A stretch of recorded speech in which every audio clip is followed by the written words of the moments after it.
प्रेम से बोलिए राधे राधे।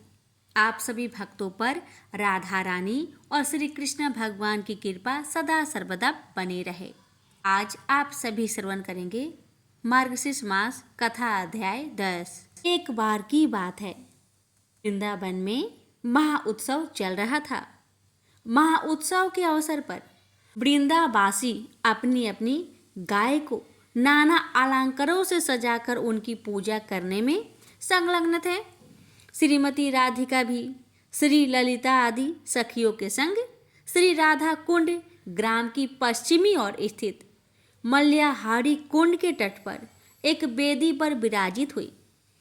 परमोत्तम मुक्ताओं के अनेक मंजूषाओं के मध्य बैठी सखिया साथ मिलकर मुक्ता मालाएं पिरोने लगी।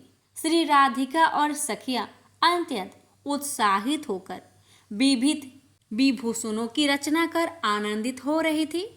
तभी उस वेदी के ऊपर स्थित एक कदम वृक्ष पर श्री कृष्ण का बिलचन नामक बाक चपल प्रिय सुख सब अवलोकन कर रहा था।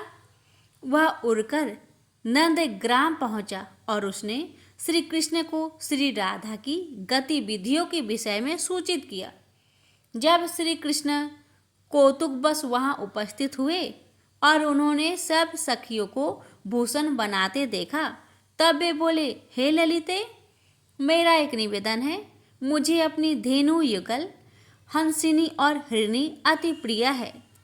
कृपया मुझे थोड़े से मुक्ता दे दो जिससे मैं उसका श्रृंगार कर सकूं।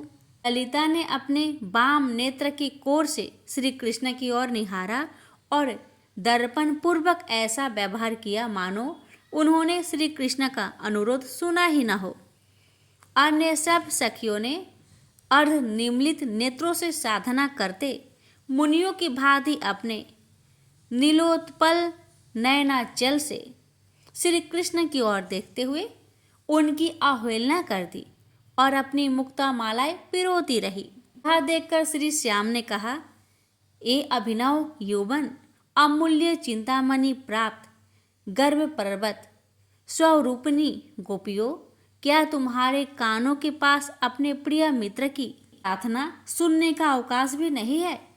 इस पर परगल्भा ललिता ने वे समस्त मुक्ता एकत्रित कर थोड़ी और दूरी पर रख दिया। मिथ्या रोष प्रकट करते हुए ललिता बोली, आये नगर, तुम इन राजमहाऋषियों की योग बहुमूल्य मुक्ताओं को मांगकर क्यों अपना समय व्यतीत कर रहे हो? श्री कृष्ण विनय पूर्वक बोले, मुझे थोड़े सा मुक्ता ही दे दो जिसे मैं अपनी दो अति प्रिय गायों के 4 सिंगों का श्रृंगार कर सकूं। दंभी ललिता बोली, सुनो कृष्णा, मैं क्या करूं? मुझे इनमें से एक भी ऐसा मुक्ता नहीं दिख रहा जो तुम्हारी गौओं के अलंकार हेतु योग हो।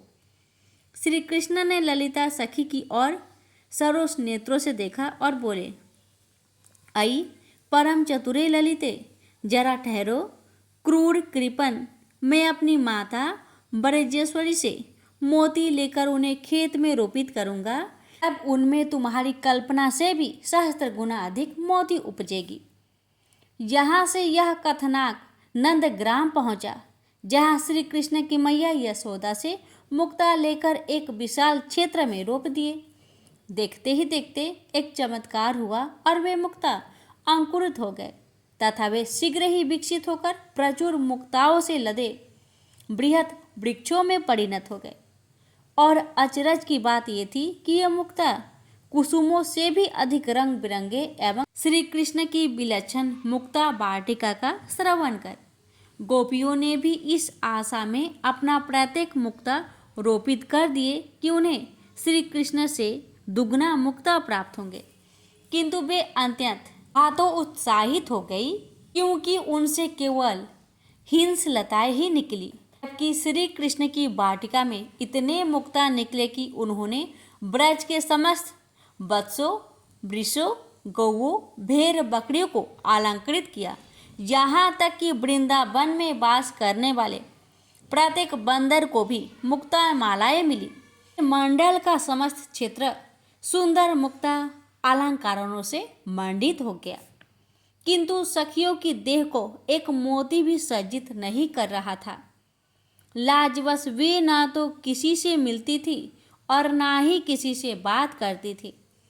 अपने अपने परिवारों का धन गंवाने के पश्चात वे अत्यंत चिंताग्रस्त हो गई और इस अपमानजनक घोर संकट के निवारण के विषय में वार्तालाप करते हेतु एकत्रित हुई।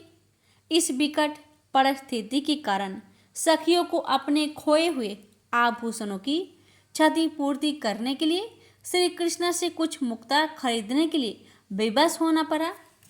परंतु श्री कृष्ण ने घमंड दिखाते हुए अपने असाधारण मुक्ताओं का इतना अधिक मूल्य निर्धारित किया कि गोपियाँ एक भी मुक्ता नहीं ले पाई।